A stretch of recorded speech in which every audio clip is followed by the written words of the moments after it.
दिल्ली के कड़कड़डुमा कोर्ट परिसर में बुधवार सुबह फायरिंग की घटना सामने आई। कोर्ट के रूम नंबर 73 के बाहर कई राउंड फायरिंग की गई। बताया जा रहा है कि फायरिंग की यह घटना गैंग वॉर का नतीजा है। इस फायरिंग में 3 लोग गंभीर रूप से घायल हो गए, जबकि एक पुलिस कांस्टेबल की मौत हो गई।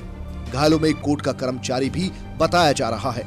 गोलीबारी की इस घटना के बाद कोर्ट परिसर में अफरा तफरी सी मच गई। ये सिंपली एक गैंग वार का परिणाम है, वो इंसिडेंट गैंग वार का रिजल्ट है।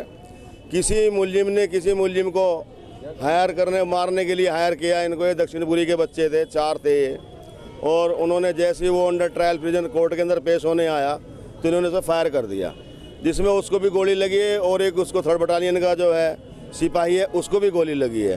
कोर्ट चल रहा था, सारा कोर्ट नंबर 73 में कोर्ट अपना चल रहा था। कोर्ट के बाद में 3-4 लड़के आए, उन्होंने फायरिंग एक एक्यूज पे फायरिंग करने शुरू कर दी, जिसमें से एक पुलिस वाले को गोली लगी है और एक 2 लोगों को गोली लगी है और वो फायरिंग करके भाग रहे थे तो लोगों ने पकड़ लिया। एडवोकेट्स लोगों ने पकड़ा उनको। सिक्योरिटी बिल्कुल भी नहीं है कोर्ट के अंदर। अभी 2-3 महीने पहले भी यहाँ बहुत कांड हो चुके हैं। कैमरे काम नहीं करते हैं, कोई भी अंदर आके एक्सेस कर लेता है, तो अब सिक्योरिटी में प्रॉब्लम है। 3 लोगों को पकड़ा गया है। अभी इन्वेस्टिगेशन चल रही है, पुलिस वाले इन्वेस्टिगेशन कर रहे हैं क्या क्या मैटर है तो वो बताएंगे। इस गोलीबारी में मजिस्ट्रेट भी बाल बाल बच गए। बदमाशों की गोली कोर्ट रूम में मौजूद मजिस्ट्रेट के बगल से निकली। मृतक कांस्टेबल का नाम राम कुमार बताया जा रहा है। राम कुमार को 5 राउंड गोलियां लगी, जिससे उसकी मौत हो गई। फायरिंग करने वालों में 4 हमलावर थे। आज मेरी पेशी हुई थी, उस टाइम मैं मजिस्ट्रेट सामने के बयान चल रहे थे मेरे। कौन से कोर्ट में? 73 नंबर। हाँ जी, सुनील गुप्ता के सामने ही। वो पे मेरी बिजनेस चल रही थी, तो अचानक जैसा मैं कटघरे में खड़ा हुआ था तो अचानक 4 बंदे थे, छोटी छोटी उम्र के थे, और उन्होंने तुरंत एक बार फायर करी। जो पुलिस वाला था गवाही पे, वो पहले तो उसके लगी, फिर एक और के लगी। उसके बाद उन्होंने 8 फायरिंग की जी। एक माउजर और देसी कट्टा जिन्हें में मिला पड़ा हुआ भागते हुए 2 पकड़े गए, 2 बाद में पकड़े गए। जैसा गोली चली और मजिस्ट्रेट साहब भी भागे, और बाकी सब जो भी पब्लिक भी थी, कोई मेज के नीचे कोई किसी के नीचे, सब कुछ है। बाकी 4 के लगी है। तो वो इधर से सामने से जो गोली चली, हम जो थे अंदर को चले गए, फिर हम बाहर आए, फिर हम ऊपर देखने गए तो ऊपर कट्टा पड़ा हुआ, नीचे इधर की तरफ जीने में दूसरी तरफ कट्टा पड़ा हुआ। 4 लोग थे। 4 वो मुलजिम को पेश करने के लिए लाए थे, लेकिन टारगेट मुलजिम था, लेकिन गोली उनको लग गई।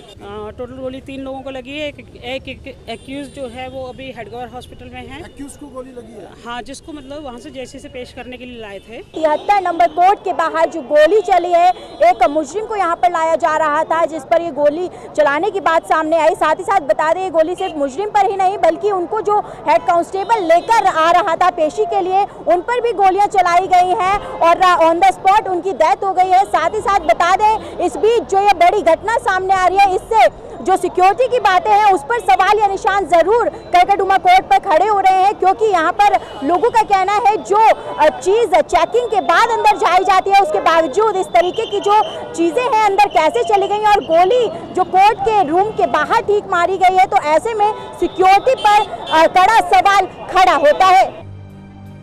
बताया जा रहा है कि पेशी पर लाए गए कैदी पर फायरिंग की गई। कैदी को निशाना बनाया गया, लेकिन गोली उस पर नहीं लगी।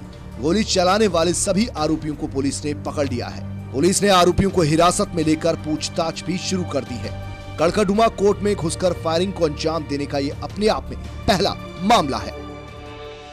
जो ये सिक्योरिटी की व्यवस्था है, सिक्योरिटी की व्यवस्था के लिए हम काफ़ी टाइम से, पुराने टाइम से ये बार बार कहते आ रहे हैं कि भाई सिक्योरिटी बढ़ाओ, मगर अनफॉर्चुनेट क्या है कि नेताओं के पीछे सिक्योरिटी डिप्लॉय होती है। यहाँ कोर्ट चौकी के अंदर पर्याप्त स्टाफ नहीं अवेलेबल कराया जा रहा।